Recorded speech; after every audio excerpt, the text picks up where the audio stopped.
Satu, dua, tiga, satu, dua, tiga.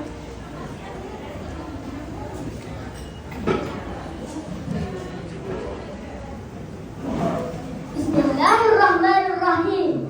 Assalamualaikum warahmatullahi wabarakatuh. Yang dihormati para pengerusi majlis, barisan hakim yang arif lagi bijaksana, penjaga masa yang setia dan biasnya, barisan guru serta rakan-rakan seperjuangan yang saya kasihi sekalian. Segala puji dan syukur dipanjatkan kehadrat Allah Subhanahu wa Ta'ala, kerana dengan rahmat dan kasih sayangnya kita diberi kesempatan untuk berjumpa pada hari ini. Hadirin yang saya hormati sekalian, pidato saya pada hari ini membawa tajuk yang cukup besar maknanya. Islam memimpin melahirkan generasi kafah Rabbani. Pagi cerah sinar mentari, disambut burung berkicau riang. Generasi kafah teguh berdiri, berilmu beriman, akhlaknya cemerlang. Saudara dan saudara, Islam bukan hanya agama di masjid. Islam bukan hanya solat dan puasa. Islam adalah cara hidup yang lengkap, merangkumi akidah, pribadi, masyarakat hinggalah negara. Tetapi Islam tidak akan dapat memimpin jika umatnya lemah. Kita perlukan satu generasi yang kafah dan rabbani, yaitu generasi yang memahami Islam secara menyeluruh serta menghayati ajarannya dengan seluruh jiwa. Persoalannya bagaimana kita mahu melahirkan generasi ini? Hadirin yang saya hormati sekalian, langkah yang pertama adalah kita perlu mendidik generasi ini dengan ilmu yang sahih, benar dan menyeluruh. Ilmu yang membentuk minda, menyucikan hati dan menggerakkan setiap tindakan yang akan kita lakukan. Firman Allah dalam surah Fatir ayat 28. Innama yakhshallaha min ibadihil ulama.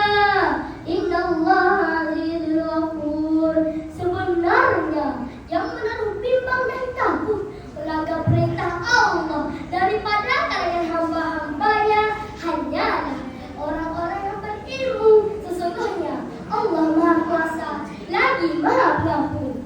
Ilmu bukan untuk menunjuk pandai, tetapi untuk membina takwa. Tanpa ilmu, kita mudah dipimpin oleh kejahilan. Tetapi dengan ilmu, kita mampu memimpin dengan iman. Jelaslah, pendidikan Rabbani bukan sekadar skor peperiksaan, tetapi ia tentang mengenal Allah, mencintai Rasul, dan memahami jalan hidup yang sebenar. Keseimbangan antara ilmu agama dan dunia akan melahirkan generasi yang cintakan akhirat dan juga berjaya di dunia. Sidang hadirin yang dirahmati Allah sekalian, langkah yang kedua ialah kita perlu membina akhlak dan pribadi yang taat kepada Allah. Ilmu tanpa akhlak adalah umpama pedang di tangan orang yang gila. Oleh itu, kita perlulah membentuk akhlak mulia dan pribadi yang taat kepada Allah. Lihatlah akhlak Rasulullah sallallahu alaihi wasallam yang lembut tetapi tegas, tenang tetapi berani,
mencari arah hidup melalui media sosial.